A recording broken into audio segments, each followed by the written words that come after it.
So I want to just give you a brief overview of what your college career might look like. So your freshman year, your first year, you're going to be probably kicking out some general education requirements, taking your English 101 if you didn't test out, taking a basic math class if you didn't test out. That's also probably when you're going to take your 100 level history courses. So your U.S. history sequence, your world history sequence, or whatever 100 level history courses are required. You'll also be taking your social studies, social science courses, things like Sociology 101 or Political Science 101. And I want to stress again, these are all examples. From the time I made this video to the time you watch it, there may have been some slight tweaks. That's why you always want to keep up with what's required. I'm just using these as example. As I said earlier, you want to be aware of grade requirements, because if you don't make the right grade requirement, if you get a D in psychology, hey, you needed a C in that. You got to retake it. And it's much better to spend that extra time making sure you get that D up to a C than having to retake the course, because that could cost you money. That could cost you extra time in school, which of course costs you money, right? If you got to spend an extra semester filling up courses you didn't pass with a high enough grade, that's one less semester you're out there working, making money. Now, one thing about the freshman year that I think makes it such a challenge is learning how college works. College is very different from high school. There's much less structure. You are required to take more responsibility. So it's tricky because you're given more freedom, but you're also given more responsibility. So it's really easy just to make some mistakes, especially that first 2 months or first few weeks, because basically college seems really easy until that first exam rolls around. And I can tell you, it always happens every freshman semester.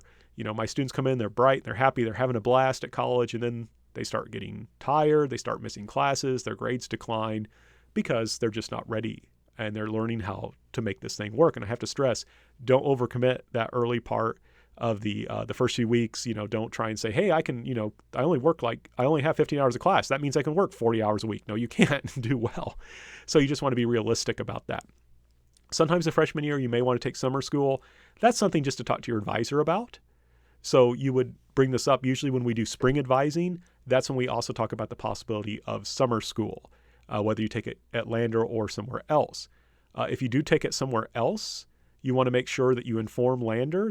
You go to the registrar to talk to them because they want to make sure that the class will actually transfer. You also want to check the policies for the place where you go on summer school, because they may have other requirements. You will probably have to actually apply to enter their school. So you want to make sure that you do all that. And one thing, and this rule may change by the time you watch this video, but usually, and this is kind of confusing, so bear with me for a second. If you get a D at a like a tech school where you're trying to like fulfill a requirement, so like let's say you get a D in math, that will not transfer. You will not fulfill your math requirement with a D. You have to get at least a C. However, the GPA ding you get from getting a D will transfer. So you get the worst of both worlds. So make sure that if you do work at another school, you get nothing less than a C. And also remember, sometimes we require at least a B. But if you get a D, you get the bad GPA. You do not get the requirement fulfilled, at least at the time of the making of this video. Now, the freshman year is challenging because you're just getting used to college. I think the sophomore year is also challenging because there's a big jump from those 100 level classes to those 200 level classes. A required class for the major is History 201, and that's a class that I sometimes teach, and I tell the students you're going from consuming history to producing history. Now, what do I mean by that?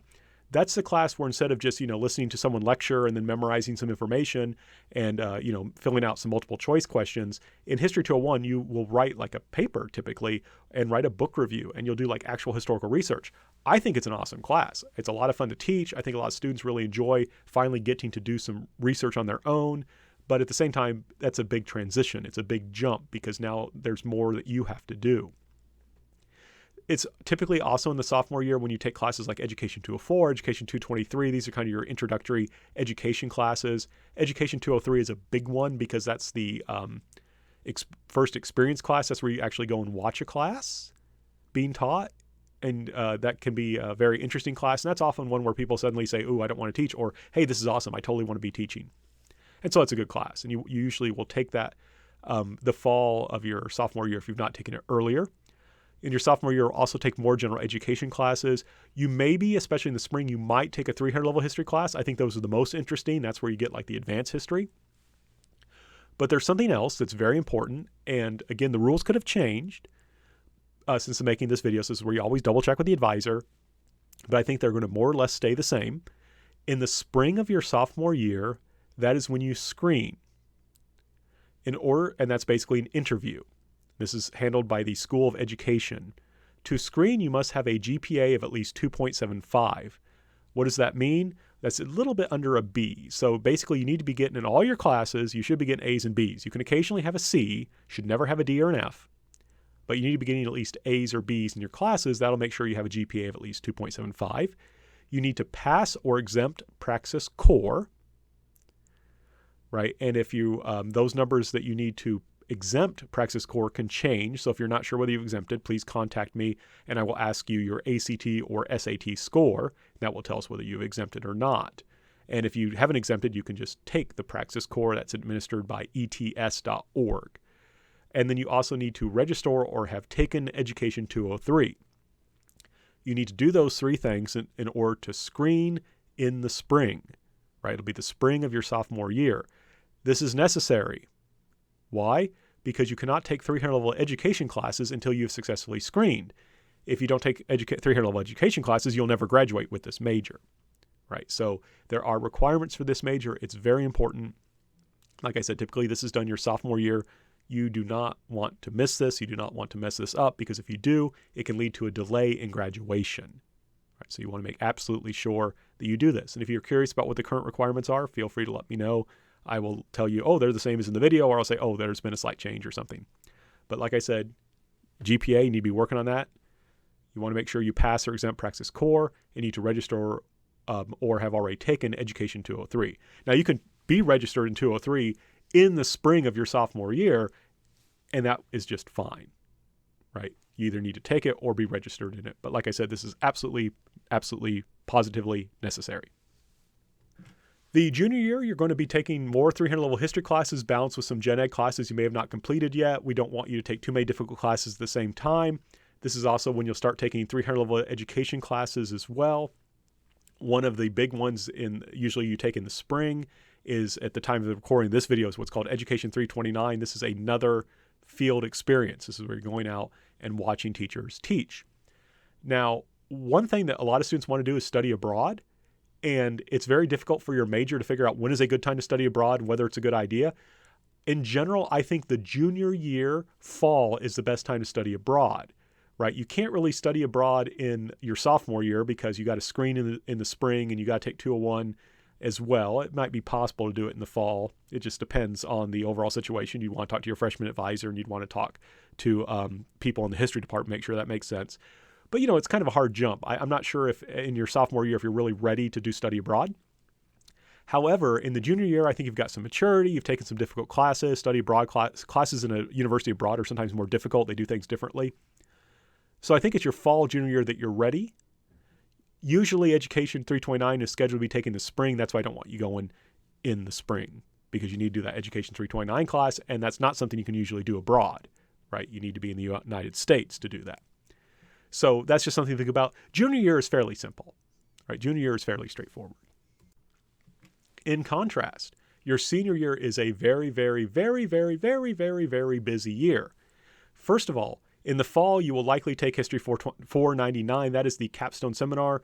That is basically a class that culminates in a research paper of about 3,000 to 4,000 words. So that is a big class. I highly encourage people to talk to in the spring of their junior year, to talk to the professors the professor who will teach 499 in the fall, so you can start preparing for it. That will make your life a lot easier. The more you can do before the class starts, the better. But that's a big class. It will keep you very busy. It's a very stressful class. In the spring, you'll do basically student teaching, and ideally you should be doing nothing else. You do not want to do anything when you're student teaching because that will take a huge amount of your time. And one thing I have to say, you have to be very careful about your graduation. Here's why. If you take History 499 and you do not pass it, at least with a C, and that's the requirement at the time of this recording, that doesn't count. It will not count for you, right? As a secondary school certification, you're going to be a teacher. We expect certain things. D is not good enough. C, at least. So the problem is, if you don't pass that History 499 class with a C, you can't really retake it in the spring. And we don't usually teach it over the summer. So you'd have to wait to the fall to retake it again. And that would, of course, delay your graduation by a semester. So you do not want to mess around with this class. You want to make sure your summer is not too difficult in the summer between your junior, senior years so that you can start on this class if the professor is willing to work with you to do that. Because you want to make sure that you come in there and you complete a paper and you get at least a C, right? You should be able to get higher than that, but that's the bare minimum. And like I said, this can be really, really stressful if you're not ready for this. If you're not ready for that class, you do not want that to cause a delay in graduation. So here's just some things to think about, right? I've given you kind of an overview of what this major requires. I've tried to give you some basic information that will help you navigate it, some things that you want to keep in mind when you're meeting with your advisor. There's a few other things to think about.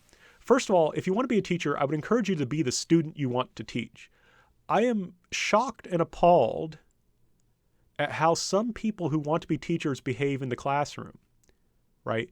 When you become a teacher, you're not going to want students to be playing on their cell phones. You're not going to want students to be rude. You're not going to want students to come in late. And it would be amazing how many people want to be teachers do just that. And what that means, I think, is that if you behave that way as a student, you have no moral grounds on which to criticize students who behave that way to you. So, for example, if I'm in a meeting, I refuse to take out my cell phone and use it unless something in the meeting requires me to do so. Sometimes in the meeting, if I'm meeting with other professors, there's some information I need to check. That's fine, but I'm not going to get on there and check Facebook or Messenger or anything like that. And so that gives me, I think, the legitimacy. I can tell students, hey, don't use a phone. But you're not going to want people to do that to you when you're a teacher. Do not do that when you're a student. Very, very important. You also want to be very aware of the impression you give to your advisors. This may sound like a small thing. I may sound really nitpicky here, but here's the thing that really bugs me is sometimes I'll have people email me with a question. I will give them an answer within 24 hours, and usually I answer the question, I think, properly, and they won't say thank you. And that says something about the person. It says, I am a self-centered person. I will not take 10 seconds to message back thank you or email back thank you, even though you just took 15 or 20 minutes to help me with my problem and you did so promptly. And that says something about how that person views other people. It says something about how they view relationships. If you can't say thank you, that basically means you're kind of a self-centered person. And if you're a self-centered person, people don't really want to work with you, right? If I'm always around someone who always takes from me but never gives back, I don't really want to help them with anything.